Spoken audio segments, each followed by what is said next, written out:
Shalom, shalom, que Dieu nous bénisse abondamment.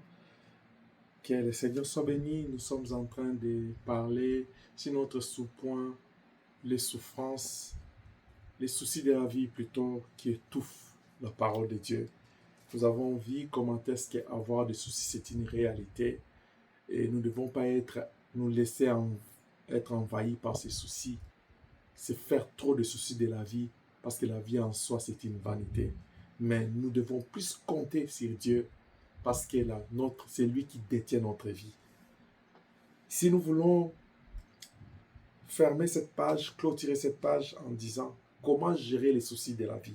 Philippiens chapitre 4, verset 6, la Bible dit « Ne vous inquiétez de rien, mais en toute chose, faites connaître vos besoins à Dieu par des prières, des supplications avec des actions de grâce. » Matthieu 6, verset 34, « Ne vous inquiétez donc pas du lendemain, car le lendemain aura soin de lui-même.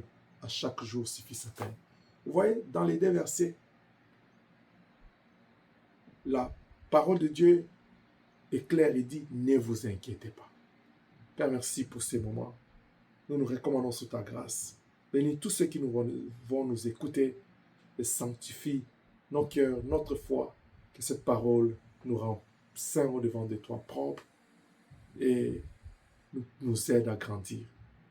Qu'ils soient tous bénis au nom de Jésus-Christ. Amen. Comment gérer les soucis de la vie? Nous avons les soucis. Le Seigneur a dit dans Jean 16, 33, il dit, je vous l'ai dit à l'avance, les tribulations viendront. Donc, les soucis viendront. C'est une réalité réelle dans notre vie. Nous ne pouvons pas faire semblant de ça. Nous ne pouvons pas ignorer ça. Nous ne pouvons pas mettre ça de côté. Non, non. Au contraire, nous devons les regarder en face. Parce que celui qui a permis que ces soucis-là arrivent, c'est le même qui va résoudre ces soucis. Dieu, il sait nos faiblesses, il sait nos limites. Le Seigneur, il connaît nos besoins. Il sonde nos cœurs juste dans nos reins. Job a dit, mon rédempteur s'élèvera le dernier. C'est-à-dire, il est l'alpha et l'oméga. C'est-à-dire, s'il a donné la parole pour que le souci arrive, il dira aussi un mot pour que ça s'arrête. C'est pourquoi la Bible va plus loin pour dire, qui de vous rendra un de ses cheveux blancs à cause de ses soucis? C'est là où j'ai toujours dit, c'est faire des soucis pour la vie, c'est perdre le temps. Tu perds ton temps, tu passes à côté de ta journée. C'est comme qui dira, ça t'aide pas, tu t'aides pas, toi-même tu t'aides pas parce que tu es en train de te jeter dans une fosse. Elohim a préparé les jardins d'Éden pour toi, mais toi tu choisis aller quitter l'immédiat du jardin, aller se cacher. Tu choisis ton endroit. C'est-à-dire, ça, moi je ne vais pas ici. Je ne vais pas regarder là où il y a la gloire de Dieu. Je regarde là où il y a des problèmes. C'est ton choix. Tu vois, la première des choses que nous devons comprendre, être envahi par les soucis, c'est ton choix. Tu peux aussi faire le choix de ne pas te laisser envahir par les soucis. Alors, celui qui fait le choix de ne pas se laisser être envahi par les soucis, c'est celui-là qui a l'esprit de la gestion des soucis de la vie. Comment? Lorsque nous avons des soucis de la vie, parce que ça ne manquera pas, la première des choses à faire, il faut banaliser, il faut minimiser, il faut bannir dans ton esprit, dans ta foi, que c'est drôle, c'est grave. Bannis les situations, minimise les problèmes, réduis ça à rien, parce que ton Dieu est plus grand que ton problème. C'est lui qui crée ces problèmes, il crée des situations. Donc, banalise ça. Il ne faut pas trembler devant les situations. Oh, c'est la mer rouge, derrière il y a Pharaon. Quand tu trembles, la Bible dit, celui qui faiblit dans la détresse, sa force sera que détresse. Il faut avoir l'habitude de banaliser. Romains chapitre 10, verset 9 à 10, il te dit quoi? Il dit, c'est en croyant du cœur qu'on parvient à la justice. C'est en confessant de la bouche qu'on parvient au salut. N'est-ce pas qu'il est écrit, si tu crois, tu verras la gloire de Dieu. Mais quand tu crois, tu confesses, tu vas voir le salut de Dieu. Banalise, minimise les problèmes. David arrive, 1 Samuel chapitre 17, sur le champ de la bataille. Il trouve tout le monde en train de trembler pendant 40 jours. Il dit, mais qui? Lui, il banalise, il dit, mais qui est cet incirconcis? Vous voyez comment il a minimisé Goliath? Il n'a pas dit, qui est ce géant? Il dit, mais qui est cet incirconcis? Trouve les bons mots pour identifier, pour nommer tes problèmes. Toi, tu sais, l'habitude, mes problèmes, ma maladie. Tu as déjà pris possession de ça, ou tu as laissé ces problèmes prendre possession de toi. Tous ceux qui se confient à l'Éternel renouvellent leur force. Tu es un enfant de Dieu. Tu dois apprendre à banaliser des problèmes. Ce principe est simple. Mon Dieu est plus grand que mes problèmes.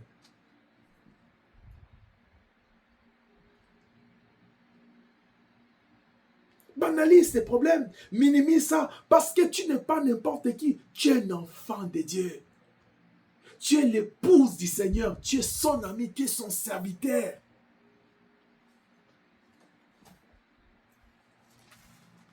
Celui qui a dit, l'ouvrier met son salaire, il est fidèle. C'est celui-là qui a dit aux apôtres que les tribulations viendront. Parce qu'il sait qu'à chaque jour suffit sa peine. Surtout toi qui es au service de Dieu, tu peux avoir des problèmes juste dans le ministère. Tu peux avoir des problèmes dans ta vie sociale. Mais dans toutes ces choses, la Bible dit, nous sommes plus que vainqueurs par celui qui nous a aimés. Les problèmes, c'est une réalité qui est réelle. Les soucis de la vie, c'est réel.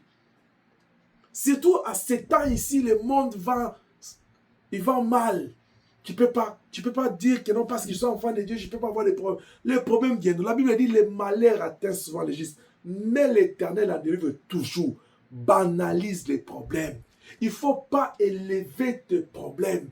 Quand tu es là en train de te plaindre, tu élèves tes problèmes et tu abaisses Dieu. Mais laisse Dieu soit élevé dans ta vie et que tes problèmes se prosternent. Car la Bible dit, tout genou fléchira devant le nom du Seigneur. Que ton problème fléchisse devant mon Jésus-Christ.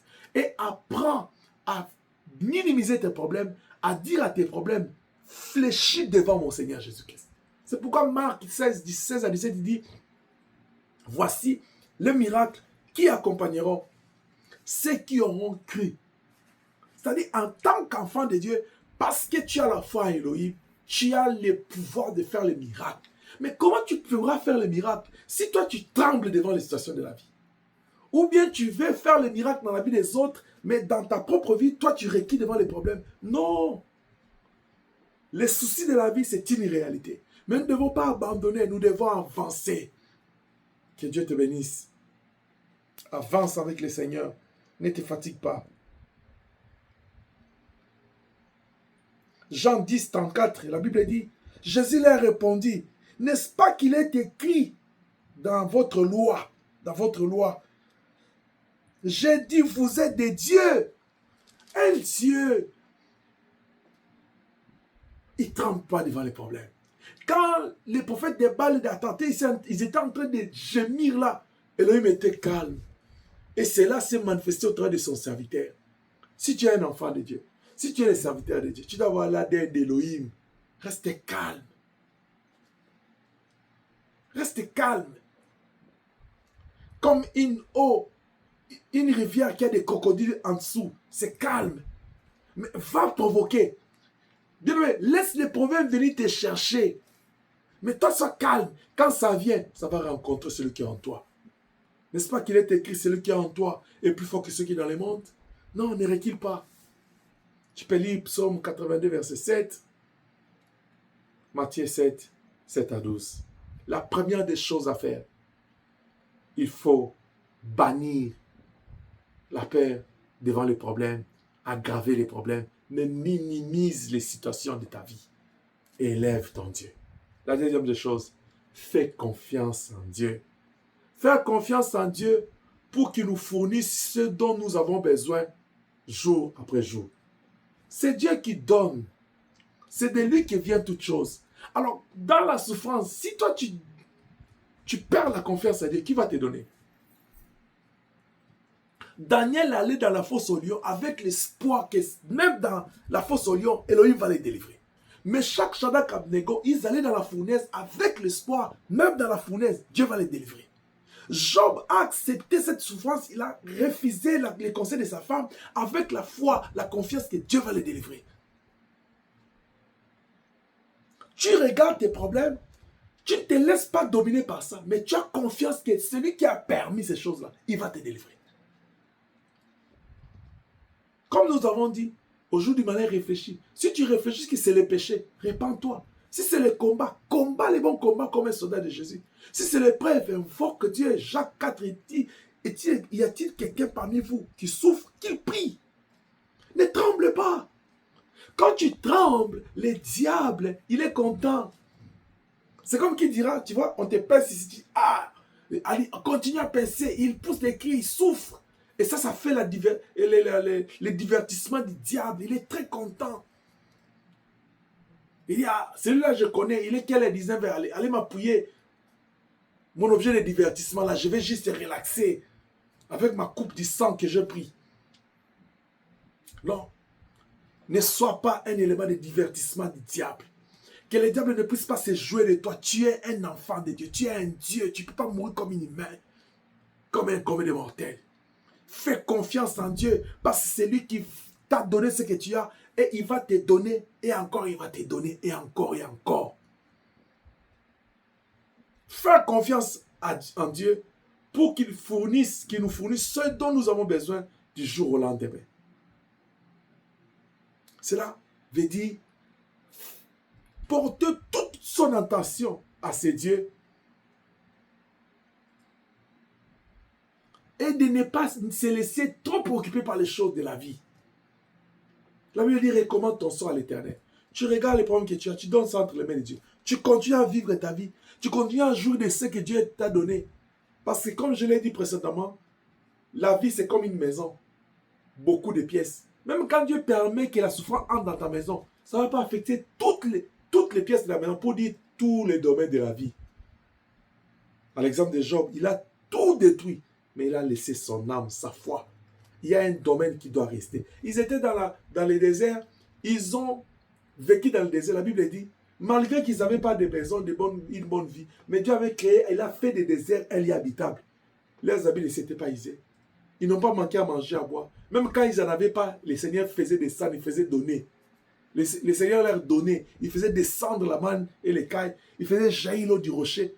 Dieu est capable de le faire. Il t'amène dans l'épreuve, il pourvoit. C'est pourquoi David dit dans Psaume, même quand je traverse l'ombre de la vallée de la mort, je n'ai aucune crainte, tu es avec moi.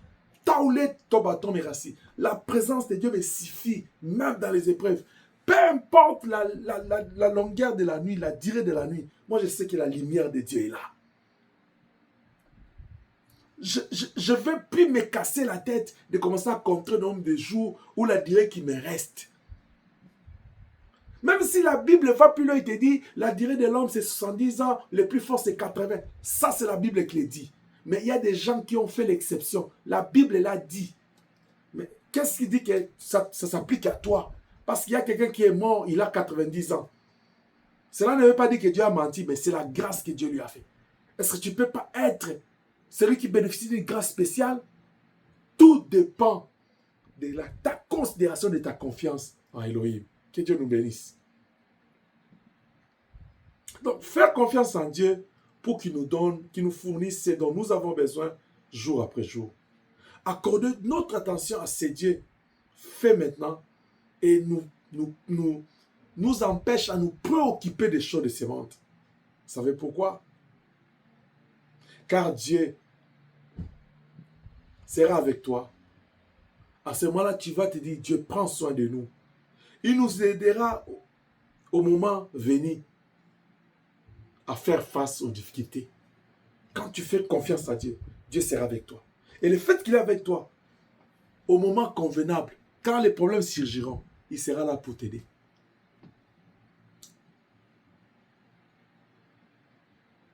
Même quand tu traverses ces problèmes, même s'il ne te donne pas encore la solution, mais il sera là avec ses compassions. Pas avec sa compassion, mais ses compassions, son amour.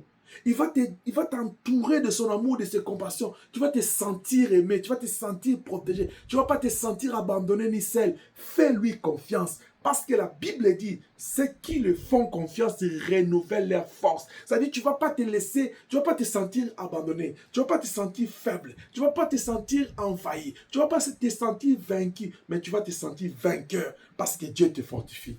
Psaume 37, verset 7, Lamentation de Jérémie 3, 22 à 23.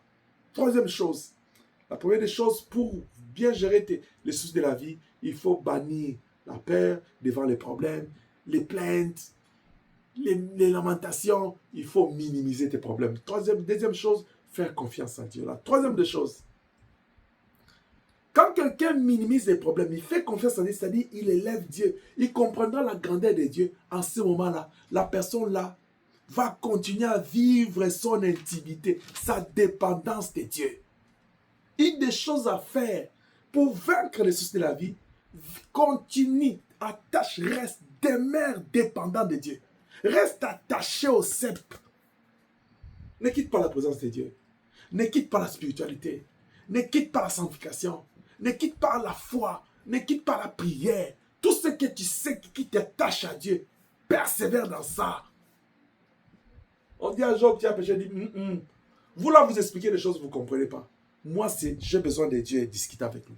Je ne vais pas les laisser parce que je traverse des problèmes. Tu laisses Dieu parce que les choses ne marchent pas, parce qu'on ne te comprend pas, parce que tu ne comprends pas ce que tu vis, parce que ce que tu veux, tu ne l'as pas. Mais disons, regardons-nous en face. Ce que tu es, tu l'as reçu par ton effort. Ou bien, la Bible dit, de qui suis-je débiteur? Dieu, il a prêté. Toi, est-ce que toi, tu as prêté Dieu quelque chose pour que Dieu puisse avoir une dette morale envers toi? C'est par son amour qu'il nous a créés. Et c'est tout ce que nous avons, il nous donne par la grâce, par son amour. Mais comment on est devenu exigeant, comme si on méritait quelque chose devant le Seigneur? Est-ce que nous comptons le nombre de fois que nous sommes infidèles, nous sommes pécheurs, nous désobéissons, nous nous révoltons contre ces dieux? Mais il égard à tout ce que nous faisons, nous l'offensons, mais il reste Dieu. C'est pourquoi j'ai dit, il est tellement vraiment bon. Parce que si on regarde le nombre de fois que nous sommes infidèles avec lui, le Dieu de l'Ancien Testament a changé. Béni soit le Seigneur Jésus-Christ qui nous a amenés, qui a proclamé pour nous l'année de la grâce. Mais laisse-moi te dire, la grâce, elle est trompeuse. La grâce a un temps. La grâce, c'est la patience de Dieu. C'est le moment que Dieu exerce son amour, sa patience, pour que nous puissions revenir vers lui, afin d'être attachés au cep.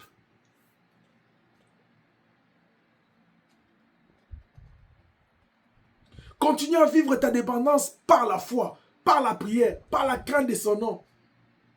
Et aussi en restant à son service.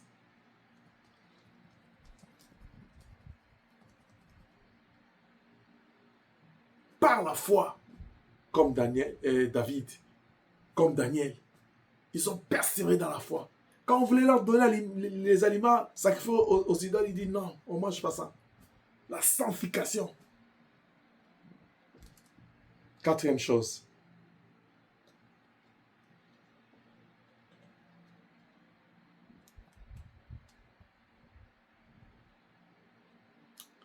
Méditer sur ton histoire avec Dieu. Méditer toujours sur ton histoire, sur l'histoire de Dieu dans ta vie. Ton histoire avec Dieu. Ça a commencé où? 1 Samuel 17. D'où nous venons avec Dieu, c'est resté loin. Il y a des choses que nous avons fait avec lui. Israël est passé par des campements. Arrivé à Canaan, ils pouvaient compter le nombre de fois qu'ils ont vécu la gloire de Dieu. Est-ce que tu peux compter le nombre de fois que Dieu est bon dans ta vie? Juste par le fait que chaque matin, il te révèle sa grâce. Tu es déjà rendu à combien? Une année au moins. Tu as 365 bontés de l'Éternel. Chaque matin, il les renouvelle. Je parle juste des souffles de vie. 365, tu es déjà rendu à 365.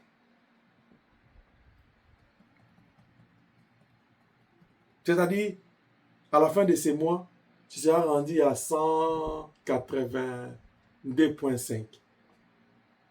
Je pense que je suis correct dans les calculs. Il t'a réveillé, t'a fait dormir, t'a fait réveiller, il t'a réveillé, il a permis que tu te couches. Tu te réveilles, tu dors, tu te réveilles 182 jours qu'Elohim a fait ça. On ne parle pas d'une bonté. 182 bontés chaque matin. On ne parle pas de l'argent. C'est ce qui a fait la force de David. Quand il voit Goliath, il ne voit pas sa taille. Lui, il regarde dans les bontés, dans l'histoire avec Dieu. C'est là où la force du témoin réside. Il dit, vous serez mes témoins. Mais le premier témoignage que nous devons rendre de ces dieux, c'est ce que nous avons vécu. Jean 4, la Samaritaine est allée, il a dit à son village, j'ai rencontré un homme. Jean 1, Philippe est allé dire à Nathanaël, j'ai rencontré un homme. Actes des Apôtres chapitre 2, les apôtres ont pris la parole, Pierre il a dit, ce que vous voyez aujourd'hui, c'est Jésus. Tu racontes pas la parole de Dieu, raconte ce que tu as vécu de ton expérience avec Dieu. Bédite ça. C'est comme j'ai toujours fait les remue-ménage de ça chaque jour. Fais comme les ruminants. Tu renvoies ça dans la... Tu manges encore, tu savoures. Quand tu restes là, les moments celles-là, il ne faut pas laisser le temps vide au diable de venir te visiter. Quand tu es seul, quand les problèmes défilent devant toi, toi tu ne vois pas les... Tu vois les problèmes là, tu dis, ah, vous soyez derrière. Devant, je mets mes victoires avec Dieu. Mais qu'est-ce que nous faisons? Nous prenons les problèmes, nous mettons devant l'histoire avec Dieu derrière. C'est les problèmes que nous voyons. Non, change. Prends les problèmes, mets derrière. Prends l'histoire, ton histoire avec Dieu, mets devant. La Bible dit, si tu es fidèle dans les petites choses, Dieu va te donner beaucoup. C'est quand Dieu va te donner les autres. Change ta façon d'agir. Change. Mets l'histoire avec Dieu, tes exploits, l'intervention de Dieu que tu as vécu. Les problèmes vont venir. Après, tu vas regarder tes problèmes et tu dis, celui qui m'a donné ça, celui qui a fait ça dans ma vie, il est encore avec moi. Il est vivant, il est le même. Il agira encore. Parce que je parle à quelqu'un. Parce que ce qui te pousseront, t'amèneront à croire en cela. Parce qu'il est ton Père. Elohim est ton Dieu. Elohim t'aime. Il ne dort pas, il ne somnole pas. Il se préoccupe. Il est préoccupé par ta vie. Regarde, pour créer la lumière, il a dit que la lumière soit. Que la mer ou les eaux soient remplies de toute espèce de poissons. Mais pour faire l'homme, il s'est préoccupé. Il a travaillé. Il s'est investi. L'homme, il investit. Dieu s'est investi pour créer l'homme.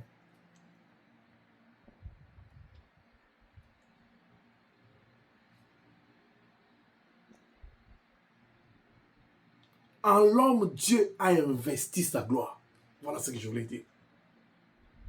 Il est l'investissement de Dieu.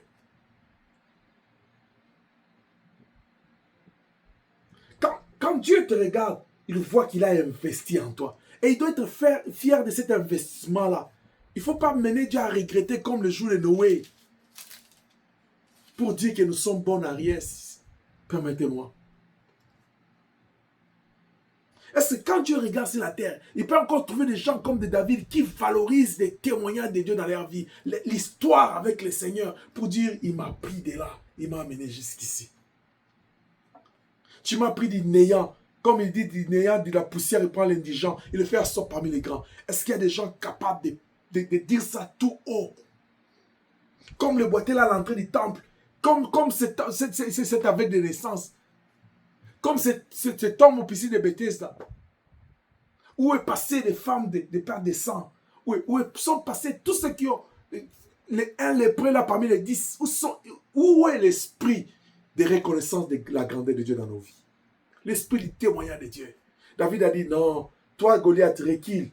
C'est l'expérience devant les ours et les lions que je vais présenter ici. Et après toi, je te minimise. Quatrième chose.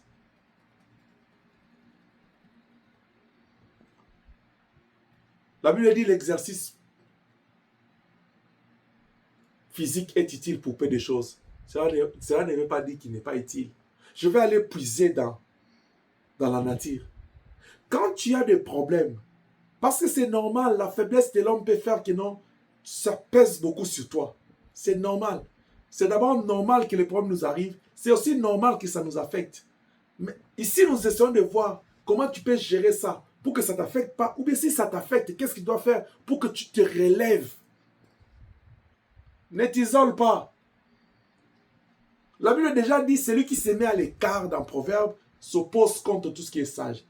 C'est-à-dire, tu te poses contre la solution, la résolution de ton problème, la résilience, le rétablissement, la restauration. Tu te poses, tu dis, bon, moi je vais rester avec mes problèmes.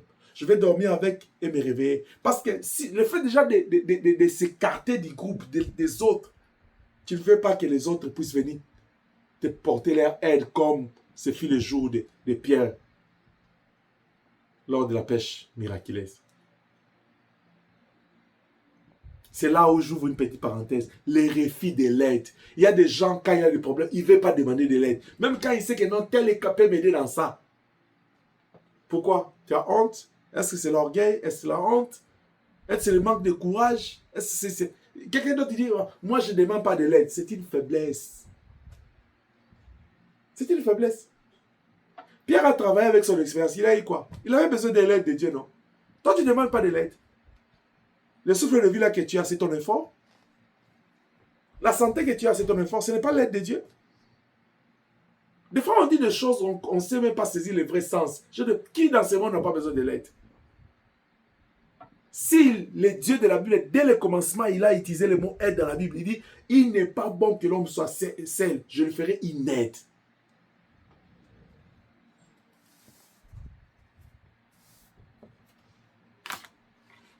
Je vais parler trop dans ce verset-là. Mais Dieu a dit aide.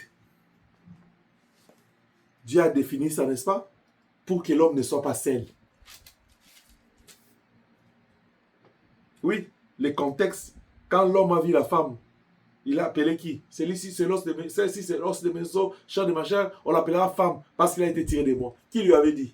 Parce qu'il lui dormait. Ça, c'est l'action de Dieu. Mais l'homme l'a défini femme parce que l'homme, à cet instant-là, il avait besoin de l'aide qui s'appelle femme. Tout aide n'est pas dit femme. Je prends un exemple. Une maman est à la maison, elle a besoin de l'eau. Il dit à sa fille, il dit, apporte-moi un verre de l'eau s'il te plaît. S'il te plaît. Cet enfant-là lui apporte de l'eau. Ce n'est pas de l'aide. Est-ce que pour autant il est devenu qui? C'est pourquoi il faut que nous puissions comprendre. Quand nous lisons la Bible, il faut que nous puissions bien comprendre. Ça prend le contexte. Adam avait besoin d'une femme, c'est le mariage. Mais ça prend le contexte que dans ce monde, personne ne peut vivre sans l'aide de l'autre, en disant que je n'ai pas besoin de l'aide. Ça, c'est déjà une erreur grave. Parce que l'homme, c'est l'aide de Dieu.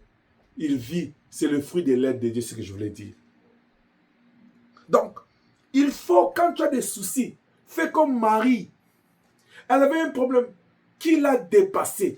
La joie débordante. Elle ne savait plus gérer ça.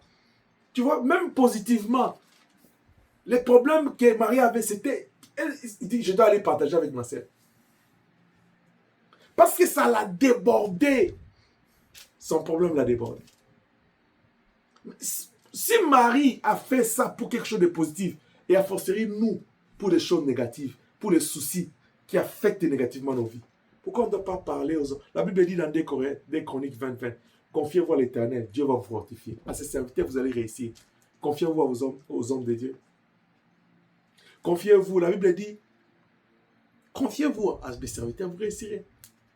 Confiez-vous à vos frères et sœurs, à qui vous avez confiance et vous espérez à leur foi, à leur prière. Tu ne peux pas souffrir dans ce monde pendant que tu es entouré de l'église, tu es entouré, tu as des hommes de Dieu, tu as des frères et sœurs, mais toi tu dis, ah c'est ma vie, je ne vais pas. Oui, vis ta vie, garde. Qui perd le temps? Si Pierre ne dit pas venez, venez, est-ce que ces gens-là avaient affaire? Ils allaient croiser les bras, ils allaient attendre, ils avaient leurs moyens, ils pouvaient savoir que non, d'habitude quand ils viennent manger les poissons là, Pierre ne les donne pas gratuitement. Ils avaient toujours des mécanismes de faire des trocs. Ils ont les poissons, ils mangent. Mais il a fallu que Pierre les appelle. L'aide, tout le monde en a besoin. Quand tu vois que tu en as besoin, il faut demander. C'est pourquoi, pour que tu sois capable de demander l'aide, tu dois être capable de socialiser. Et dans la vie, il ne faut pas toujours aussi que tu penses que c'est toi toujours qui as besoin de l'aide. C'est toi toujours qu'on doit aider. Toi aussi, il faut penser aider les autres. C'est pourquoi dans les moments difficiles, ne reste pas isolé, il faut socialiser. Sors, va rencontrer tes frères, priez, appelle, prie. Non, non, je ne te demande pas de prier, d'appeler pour parler des choses qui n'ont pas de tête et de pieds, des choses qui ne fortifient pas dans la foi. Non. Parce qu'un enfant de Dieu, quand il appelle son frère, sa sœur, c'est au centre de leur débat doit être Jésus-Christ. Pas tel a dit, tel a fait, non. Hébreux 13d, Luc 1, 39, Actes des Apôtres, chapitre 9, verset 32. La dernière chose, j'ai parlé des exercices physiques. Quand tu sens que tu as des pensées négatives, les soucis de la vie t'envahissent, fais l'exercice physique. C'est très important. Prends une marche, bouge, fais les 100 pas. On te dit prends de l'eau. Une autre personne va dire lire la Bible, lire un livre, regarder un film, suivre la musique. Fais tout ce qui peut t'enlever le stress dans la tête. Juste pour arriérer ton esprit et après tu vas prier. C'est très important. Est-ce que je parle à quelqu'un? Parce que la santé mentale est bénéfique pour la santé physique. Et la santé physique est bénéfique pour la santé de l'âme. Quand l'esprit est posé, l'âme est calme, ça te permet de te connecter dans la prière aussi. Mais quand l'esprit est dispersé, tu as du mal à te concentrer. Quand l'âme est préoccupée, le cœur, ton âme est préoccupée, tu as du mal à te connecter. C'est pourquoi il faut aller chercher des astuces comme ça. Et tu dois te connaître de façon humaine. Qu'est-ce que je dois faire qui est bon? Selon que Philippiens 4, 8 dit ce qui est bon, ce qui est digne d'approbation, je peux faire. Voilà un peu comment est-ce que nous pouvons gérer les soucis de la vie qui sont normaux ou normaux dans notre vie. Dieu a permis, il a dit à l'avance que ça viendra. Chaque chose à son temps, il y a un temps pour rire, il y a un temps pour pleurer. Mais quand les situations difficiles arrivent, est-ce qu'on doit abandonner la foi? Non. Le Seigneur pose la question, il dit, quand il reviendra, trouveras-tu la foi? À cause des soucis de la vie, les gens, ils ont abandonné la prière, ils sont attachés à leur penchant, c'est l'argent, l'argent. Vous savez, la Bible dit, vous vous réveillez très tôt, vous dormez très tard, vous mangez le pain de la souffrance, parce que vous pensez que c'est en travaillant beaucoup que vous allez résoudre les problèmes de la vie. Je vous ai dit pour conclure, la vie c'est une vanité.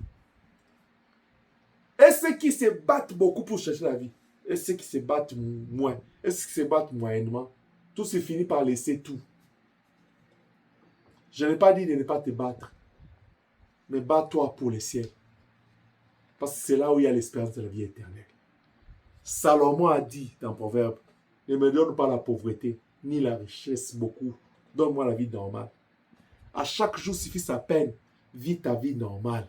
Ce qui détruit notre vie, nous devons aussi autre chose, arrêter de nous comparer, vivre la vie de comparaison, de compétition. Tel a fait, je dois faire. Ce n'est pas ton unité de mesure. Je dois faire plus que tel. Qui a dit? Vis ta vie calme. C'est pourquoi la Bible nous dit, ayez un comportement réservé et sobre. La vie ici que tu vois, je cherche quel est le bon mot que je vais dire. La vie est trop fragile, voilà. Tu vois ça, ça brille, mais c'est trop fragile. Tu as déjà entendu une personne, il demande sa voiture, pas même 50 mètres de sa maison, il fait un accident. Pas parce que lui, il a roulé mal, mais parce que quelqu'un d'autre sort là-bas, paf, c'est place, il meurt. La vie est fragile. Garde ton cœur plus que toute autre chose. Le problème de la vie là, celui qui a permis ça dans ta vie, qui a permis que cela t'arrive, il s'appelle Dieu. C'est celui qui a la clé d'ouvrir et de fermer. C'est lui le maître des temps. Il connaît. Mais il ne te demande pas de croiser les bras, mais de continuer à vivre ta vie avec lui, l'intimité avec lui. Parce qu'en ce qui concerne les temps, c'est lui qui sait les temps. Mais aussi, ton attitude peut raccourcir le temps d'accomplissement ou bien peut allonger ça. Vous voyez, Israël, il leur avait promis 400 ans d'esclavagisme. Ils ont fait 430. Tu ne vas pas dire que Dieu a changé, non. Notre attitude peut rapprocher Dieu de nous et peut l'éloigner. Que le Dieu de toute grâce bénisse chacun de vous. Que cette parole trouve la place dans nos cœurs et qui sanctifie l'esprit, l'âme et le corps. Que le Dieu de la Bible vous bénisse tous. Au nom puissant de Jésus-Christ, nous avons ainsi prié, nous disons 3 fois Amen, Amen, Amen, Amen. Shalom.